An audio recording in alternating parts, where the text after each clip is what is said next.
Imagine checking your Airbnb messages one afternoon and seeing a bill for $32,000.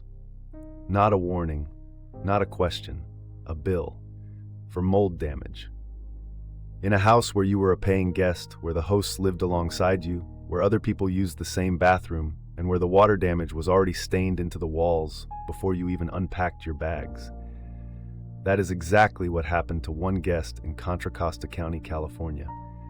And what unfolded afterward is a masterclass in why you should never, ever assume that being the guest means you are protected. Let's set the scene here, because the details matter enormously. A traveler, we'll call them the guest, booked an Airbnb in Contra Costa County, which sits in the East Bay region of California. This was not a typical short-term vacation stay. The guest had been living at the property for about 3 weeks, and this was not a private, empty house rented out while the hosts were away. The hosts lived there. The host's husband was present. There were 2 other permanent residents sharing the space. Multiple people, one roof, shared bathrooms, shared common areas, a very real, very lived-in household. Now at the start, nothing seems unusual. But about 3 weeks into the stay, the electricity trips. The guest goes looking for the host's husband in the garage to figure out what's happening. And that's when they see it. An active water leak. Not a drip they just caused. An active, ongoing leak with brown stains already discoloring the wall and what appears to be mold already forming on the surface. And here's what made it genuinely alarming. The leak was located right next to the circuit breaker. Water and electrical panels are a dangerous combination under any circumstances, and a reasonable person would expect immediate action.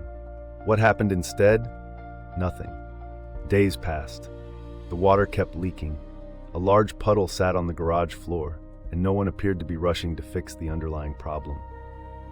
When the guest raised the issue again, the host's husband mentioned that he had filed an insurance claim and also a claim with Airbnb. That detail is going to become very important in a moment.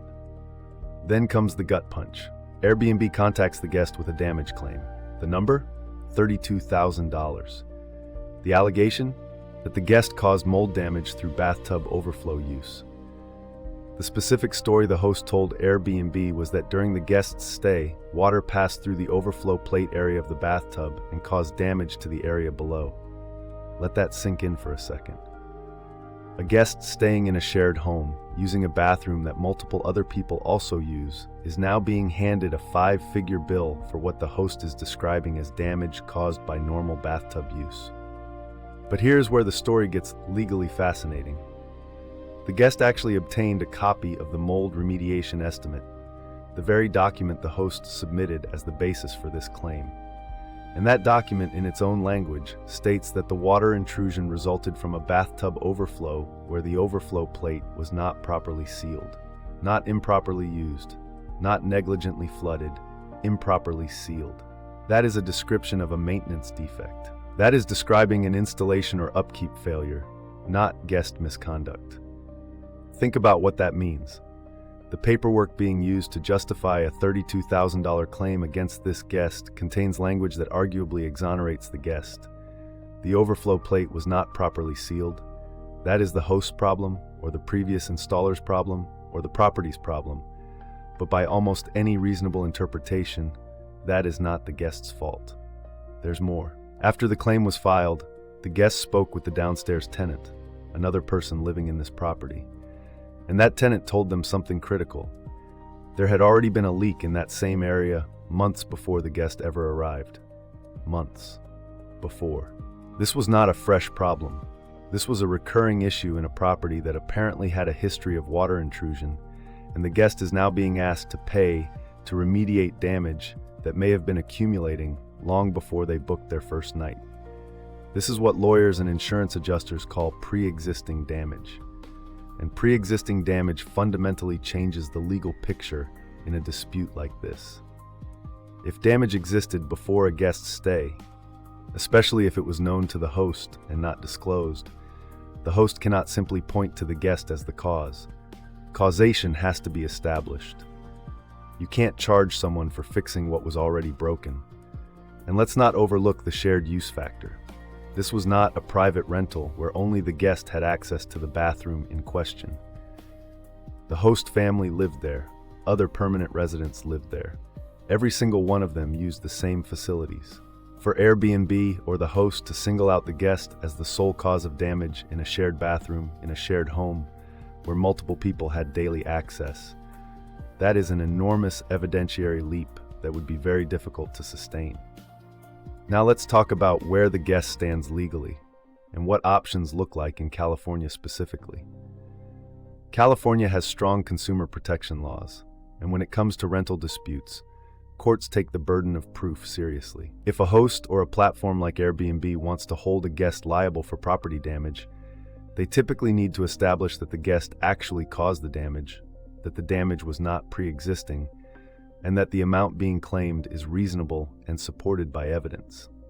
In this situation, the guest has several things working in their favor.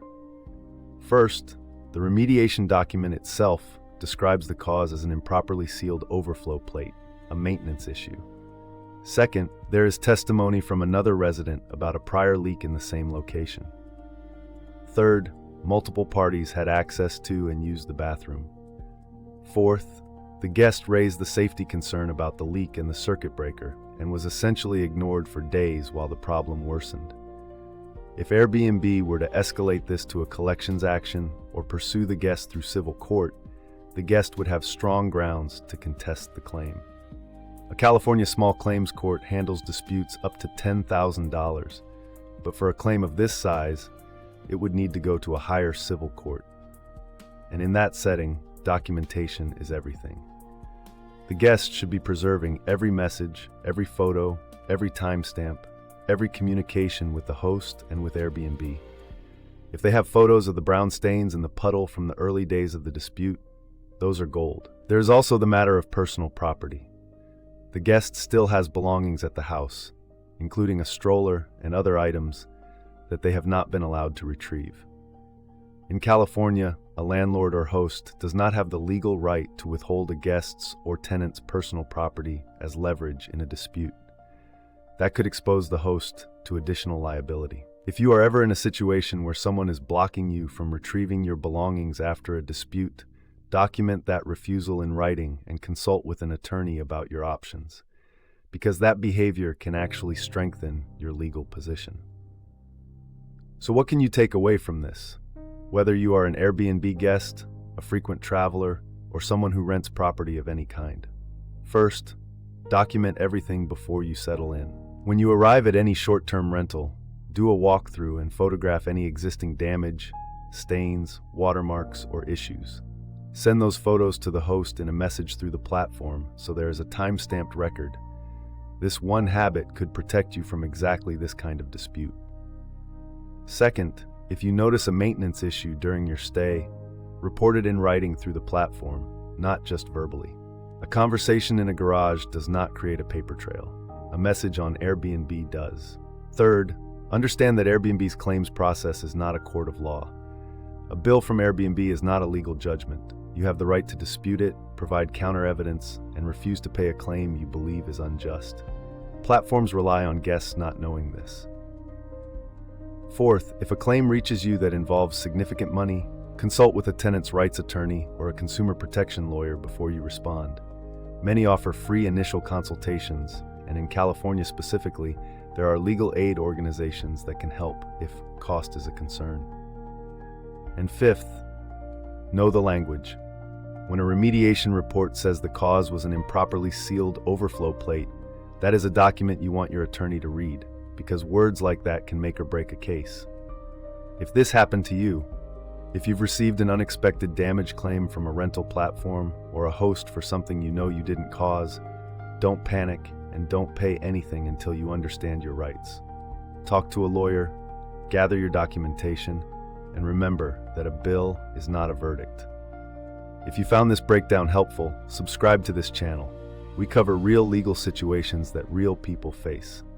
Because knowing your rights before something goes wrong is always better than learning them after.